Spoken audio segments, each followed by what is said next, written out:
আওয়ামী লীগ মারা গিয়েছে বাংলাদেশে আর জানাজা হয়েছে দিল্লিতে। আমাদের দেশের সবচেয়ে বড় সংস্কার আওয়ামী লীগকে নিষিদ্ধ করতে হবে। জাতীয় নাগরিক পার্টির দক্ষিণাঞ্চলের মুখ্য সংগঠক হাসনাত আব্দুল্লাহ বলেছেন, আওয়ামী লীগ নিষিদ্ধের প্রশ্নে কোনো যদি কিন্তু অথবা নেই। অবিলম্বে স্বৈরাচারী দলটিকে নিষিদ্ধ করতে হবে। সেটি হবে দেশের সবচেয়ে বড় সংস্কার। শনিবার রাজধানীর সোহরাওয়ার্দী উদ্যানে হেফাজতে ইসলামের মহাসমাবেশে যোগ দিয়ে তিনি কথা বলেন। হাসনাত বলেন, আওয়ামী লীগ মারা গেছে বাংলাদেশে আর জানাজা হয়েছে দিল্লিতে। আবরার ফাহাদ ও শহীদ আলিফের রক্তের উপর পা দিয়ে এই আওয়ামী লীগ বাংলাদেশে আসবে না। তিনি আরো বলেন, আওয়ামী লীগ কোনো রাজনৈতিক দল নয়। ৭১ পরবর্তী সময়ে শেখ মুজিব বাকশালের মাধ্যমে গণতন্ত্রকে গলা টিপে হত্যা করেছে। দলটি লুটপাটের কারণে ৭৪-এর দুর্ভিক্ষে ১৫ লাখ মানুষ মারা গেছে।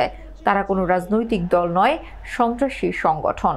শেখ হাসিনার ফাঁসি না হওয়া পর্যন্ত আন্দোলন চলবে বলেও জানান এনসিপির এই নেতা। নারী সংস্কারের ব্যাপারে ডক্টর ইউনূসের উদ্দেশ্যে হাসনাত বলেন, অপ্রয়োজনীয় যে সংস্কারগুলো রয়েছে সেটিকে পাশ কাটিয়ে প্রয়োজনীয় সংস্কার করুন, যেটার মধ্য দিয়ে নারীদের সম্মান, ধর্মীয় মর্যাদা অক্ষুণ্ণ থাকে, সেই সংস্কারগুলো করার আহ্বান থাকলো। উল্লেখ্য, নারী অধিকার সংস্কার বিষয়ক কমিশনের প্রস্তাব বাতিল, শাপলা ট্র্যাজেডি সহ আওয়ামী শাসনামলে সব গণহত্যার বিচার সহ ৪ দফা দাবিতে রাজধানীতে মহাসমাবেশ করছে হেফাজতে ইসলাম। সবচেয়ে বড় সংস্কার আওয়ামী লীগকে নিষিদ্ধ করতে হবে। কোনো কিন্তু অথবা নেই।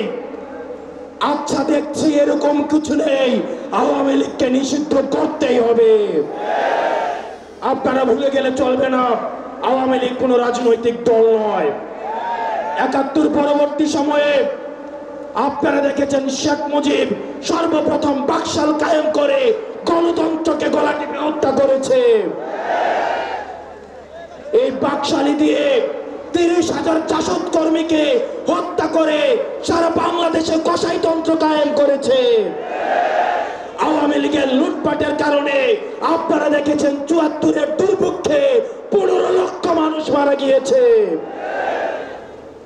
আমরা বারবার করে বলতে চাই, আওয়ামী লীগ কোনো রাজনৈতিক দল নয়।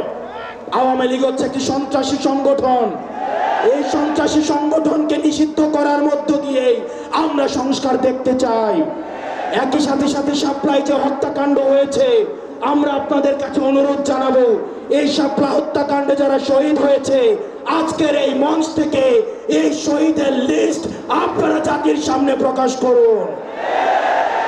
একই সাথে সাথে হাসিনার এই ফাঁসি না হওয়া পর্যন্ত প্রয়োজন হলে আমাদের শেষ রক্তবিন্দু দিয়ে এই তরুণ প্রজন্ম আমরা হাসিনার ফাঁসি নিশ্চিত করা পর্যন্ত আমরা আন্দোলন চালিয়ে যাব। এবং নারী সংস্কার নিয়ে যেই কনসার্ন আপনাদের কাছ থেকে এসেছে, আমরা চাই ডক্টর মোহাম্মদ ইউনূস এই কনসার্নগুলোকে আপনি অতি সত্বর অ্যাড্রেস করবেন এবং অপ্রয়োজনীয় যে সংস্কারগুলো রয়েছে সেটিকে পাশ কাটিয়ে প্রয়োজনীয়